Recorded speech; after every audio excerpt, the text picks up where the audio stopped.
बताइए, चुनावी समय तो करीब आ गई है और आप लोगों का जनसंपर्क लगातार चल रहा है। क्या संदेश मिलेगा आज लोगों को? पहले तो मैं समस्त बाल्टी पंचायत की जनता को हार्दिक अभिनंदन करता हूँ कि इस बार फिर सिकिलिया देवी की मृत्यु के उपरांत मेरे यहाँ उपचुनाव कराया जा रहा है।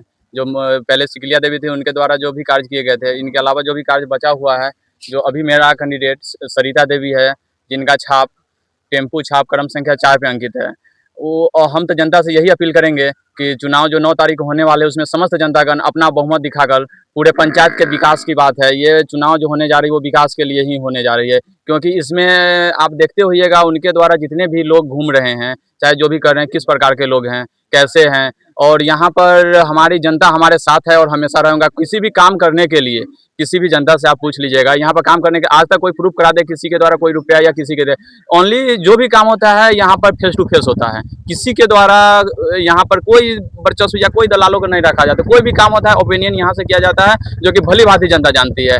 और पंचायत के कुछ लोगों के द्वारा अफवाह उड़ाया जाता है, 10 रंग का अफवाह, जो किसी की हम कल देखे हैं फेसबुक व्हाट्सएप ग्रुप में, किसी की माँ बहन बेटी, उनको तो माँ बहन को सम्मान करने तक नहीं आता है। किसी की माँ बहन उनकी भी माँ बहन हो सकती है। जो पंचायत में घूमते हैं उनको पता होना चाहिए, जितने भी माँ बहन बेटी हमारे लिए पूरे पंचायत की माँ बहन मेरी माँ बहन की तरह है। तो उनको ये समझदारी ही नहीं है उन लोगों को कि किसी की माँ बहन को अगर आप गाली देते हैं और शब्द बोलते हैं तो वो आप अपनी माँ बहन को गाली दे रहे हैं ना।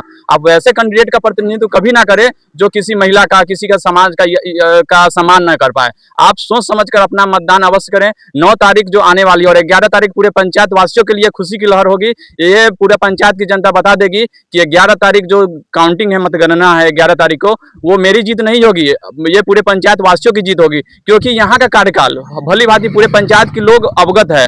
अब नया में कोई भी काम करवाना होगा किसी को, उनको जानकारी किसी को है नहीं, वो कहेंगे उधर जाओ उधर जाओ। कोई भी काम होने के लिए उसका स्ट्रेंथ होना चाहिए। 7 महीने मुखिया के पद पर रहे हैं, कोई बता देवे। आवास में सिर्फ फोटो झूठों के खिंचावल किया गया है, जिसको मिला हुआ है उसको भी फोटो खिंचा गया है, जबकि उनको ये भी पता नहीं है कि अभी जांच होना भी बाकी है। आवास आया नहीं और आवास के लिए सबसे डॉक्यूमेंट की इतना आवास आ गया है, ये आ गया, झूठ साँच बोलने का।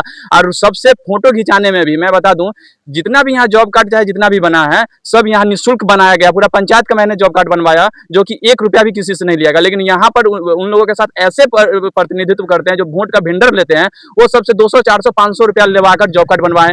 और फोटो खिंचाने में भी आवाज साहब के द्वारा हो चाहे उनके बिचौलिया के द्वारा हो, उनसे सब जनता से पैसा लिया। उन लोगों का मनसा था लूट का, और ये लोग हम पे ब्लेम लगा रहे। वो साबित कर दे कि कभी भी पंचायत में 9 साल प्रतिनिधित्व किए हैं, 9 साल में वो 7 महीना तो मुखिया के पद पर, उप मुखिया के पद पर उठे ही। उनके भेंडरों के द्वारा जो अपमानित शब्द का उपयोग किया जाता है, उनको ये भी पता नहीं है कि पंचायत है, उनका रंगदारी चलेगा नहीं पंचायत में। जनता समस्त है और जनता मेरे साथ है और हमेशा साथ रहेगी। मैं यही अभी प्रार्थना करता हूँ कि समस्त बोआलटी पंचायत की जनता एकजुट होकर जो सही व्यक्ति है उसका चुनाव करे। किसी के बहकावा में और किसी से डरने की आवश्यकता नहीं है। कभी भी जरूरत पड़ेगा मैं वहां पे खड़ा रहूंगा। और उन लोगों का क्या स्ट्रेंथ है आप पूरी समस्त जनता जान रही है। वो लोग अकेले नहीं, वो सब लोग एक तरफ होकर चुनाव को मोटिवेट करना चाहते हैं कि पब्लिक ये बरकुरबा में आएंगे तो कहेंगे कि उधर का भी पूरा एक हो गया है पब्लिक, और उधर जाएंगे तो उधर जाकर कहेंगे कि बरकुरबा का पूरा पब्लिक एक हो गया है। मतलब उन लोगों का बिचौलिया का काम ही है कि जनता को गुमराह करना। आप लोग गुमराह किसी भी सूरत पे नहीं होगा। वो 9 तारीख आप लोग अपना मतदान अपने सोच समझ के करें कि आपके लिए कौन अच्छा है और कौन बुरा है। किसी के भी बहकावे में आपको नहीं आना है। और जरूरत पड़ने पर, समय पड़ने पर मैं लकी आप लोगों के साथ हमेशा खड़ा था और हमेशा रहूंगा, और किसी के बहकावे में नहीं आना। और मेरा कैंडिडेट अभी सरिता देवी आई है और ये हमको बताते कि किसी को खड़ा करके दे देते।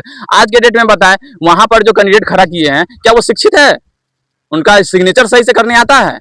पहले बता दे। हमको कहते हैं कि किसी को खड़ा करवा देते हैं और जितवा लेते हैं। उनके द्वारा पूछा जा रहा है, हम पूछ रहे हैं क्या उनका कोई पब्लिक को पता है? उनका एक जातीय आवासीय बनाना पड़ेगा तो उन लोगों को पता है कि कहाँ से मैं बनाऊंगा? जो कैंडिडेट खड़ा हुआ है, चाहे उनके द्वारा जो खड़ा करवाएगा उन लोगों से बनेगा।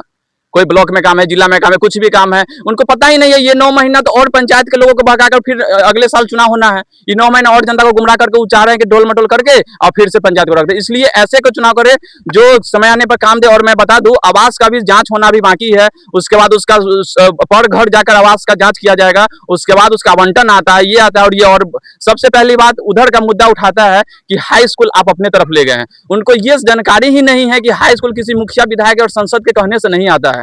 किसी भी पंचायत में कोई भी जगह पर आज गर्ल्स स्कूल हो चाहे क्यों नहीं हो पा रहा है। हाई स्कूल नहीं होने का मतलब है कहीं उसमें मेरा कहीं से भूमिका नहीं था, लेकिन वो लोग उधर जाएंगे तो कहेंगे ले गया मुन्नी पर पश्चिम बंगाल हाई स्कूल, पूरा पश्चिम का आंकड़ा लगाए हैं, उधर जाएंगे तो इधर, इधर जाएंगे तो इधर, जैसे बात करते हैं। और उनको ये जानकारी होना चाहिए, गाइडलाइंस उनको पढ़ना चाहिए कि हाई स्कूल किसी भी पंचायत शिक्षा विभाग का वो मैटर है, उसमें जो है सो जमीन से रिलेटिव जहां पर ज्यादा रकबा होगा, ज्यादा बिल्डिंग होगा, वहीं पर उनको जाना था। और वो लोग कह रहे हैं कि मुखिया था तो उधर लेके चला गया, ये चला गया। तो आज के डेट में हमारे यहाँ जमीन उपलब्ध नहीं है, तो विवाह भवन हो, पंचायत सरकार भवन हो, का गर्ल स्कूल हो, क्यों नहीं बन पा रहा है? जमीन उपलब्ध नहीं है। वो तो पटना की टीम आई थी, वो अपने सारा स्कूल पंचायत का विजिट किए थे, विजिट में जहां पर ज्यादा रकबा होता है, जहां बिल्डिंग होता है, वो ऑटोमेटिक वहां जाना होता है। नहीं जानकारी है तो गाइडलाइन जाके पढ़ ले, जनता को गुमराह न करे। ये आप कहने से जनता गुमराह नहीं होगी, क्या कि पब्लिक को आप गुमराह 2 दिन के लिए कर सकते हैं, परमानेंट गुमराह नहीं कर सकते हैं। क्या रुझान मिल रहे हैं लोग? रुझान तो जनता सदा मेरे साथ रही और सदा रहेगी। कभी भी जरूरत पड़ने पर उनको पता है कि यहाँ पर जनता को कभी भी यहाँ पर सबको एक समान देखा जाता है। आज चुनाव है तो चुनाव से पहले सब लोग कहाँ थे? अभी जो कह रहे हैं कि ये कह रहे हैं वो है, जिसको पता ही नहीं है कि पंचायत की रणनीति क्या होती है, वो भी आज लग रहे हैं कि पंचायत के प्रधानमंत्री बने हुए। 7 महीने में पंचायत को उप मुखिया के रोल में थे मामा, वो भी उनके द्वारा जो उनका बिचौलिया सब है, वो अपमानित शब्द का कल महिला बहन का किया, तो वो पूरे पंचायत की महिला बहन को गाली दे रहे हैं ना। और उनको पता होना चाहिए, जिस आर्यन ट्रेडर्स और टेंडर की बात कर रहे हैं, किसी भी पंचायत में योजना चलाने के लिए जब तक किसी पर कार्य नहीं किया जाता है, उस पर किसी भी 1 रुपया की निकासी नहीं की जा सकती। उनको ये भी पता नहीं है, तो पंचायत के लोगों को क्या काम करेंगे हमको ये नहीं पता है। जब उनको खुद पता नहीं है कि कैसे पंचायत चलाया जाता है, तो पंचायत चलाएंगे कैसे? और जनता को, लोगों को गुमराह करना चाहते हैं। और एक और कल स्टेटमेंट और हमने देखा कि जन वितरण हो, डीलर हो, तो डीलर कोई मुखिया दिलवा देता है? वो तो आपके एजुकेशन के आधार पर हुआ था, जो भी हुआ था वो तो अपना घर का चीज नहीं है, तो एजुकेशन के आधार पर हुआ था और टैक्स ही है। तो जहां तक जो जरूरत पड़ने पर हम तो उनका काम करके ही देते हैं। जरूरत पड़ने पर कोई भी पब्लिक बता दे कि यहाँ से काम नहीं हुआ होगा, उसके बाद जो कहेंगे और कोई साबित कर दे कि यहाँ से 1 भी रुपया लिया गया हो, राशन कार्ड हो चाहे कुछ भी हो, मैंने निःशुल्क बनवाया है कि नहीं बनवाया है।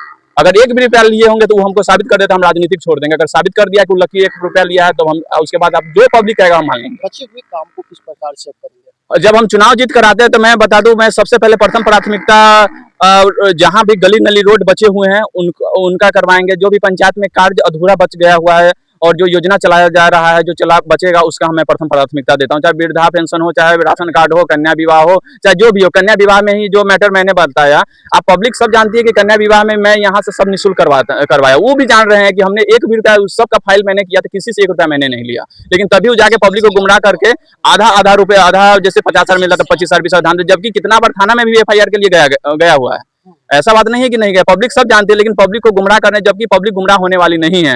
आप जितना भी अधिक कर ले, पब्लिक साथ में है, वो समझ रही है कि कौन जीतने वाला है और सबको पता है कि रुझान क्या आने वाला है। ऐसा नहीं है कि पता नहीं है, सबको पता है, लेकिन सब लोग जनता को गुमराह करने जाएंगे। गौसनगर की तरफ जाएंगे तो कहेंगे कि बरकुरबा का जनता एक हो गया है, इधर आएंगे तो कहेंगे गौसनगर में उधर एक भी वोट नहीं है। मतलब तो हर साल का रणनीति है, ये कोई पहली बार नहीं हुआ है। इसलिए हम यही जनता से अपील कर, किसी की बातों में नहीं आना है और अपना मत सोच समझकर ऐसे प्रतिनिधित्व का चुनाव करना है जो आगे आपके सुख दुख में हमेशा साथ दे और हमेशा आपके साथ रहा है। ऐसे नहीं कि जो आया है भदैया बैंक की तरह और फिर चुनाव 9 तारीख के बाद चला जाए, आपका काम पड़े कुछ भी पड़े तो आपको मिलने से खोजने से भी नहीं मिले। ऐसा प्रतिनिधित्व का कभी चुनाव न करे, सोच समझकर अपना मतदान करे। और 9 तारीख जो मतदान है, आप लोग अवश्य पहले अपना मतदान करें और किसी से निर्भय होकर मतदान करें। हम खुद हर जगह बूथ पर मैं रहूंगा और किसी भी परेशानी किसी भी पब्लिक को मैं परेशानी नहीं होने दूंगा। जो लोग गुमराह कर रहे हैं कि बूथ पर ये होगा वो होगा, किसी भी प्रकार का नहीं होगा। उसमें मैं वहां पर हर एक बूथ पर मैं अपने खुद में निरीक्षण में रहूंगा और आप निर्भीक होकर अपना मतदान करें। और पूरा पब्लिक जनता मेरे साथ है और पूरा पंचायत की जनता जान रही है कि क्या होने वाला है। और 9 तारीख के बाद 11 तारीख को पूरा पंचायत की खुशी की लहर होगी। कितने नंबर पे क्या नाम हुआ?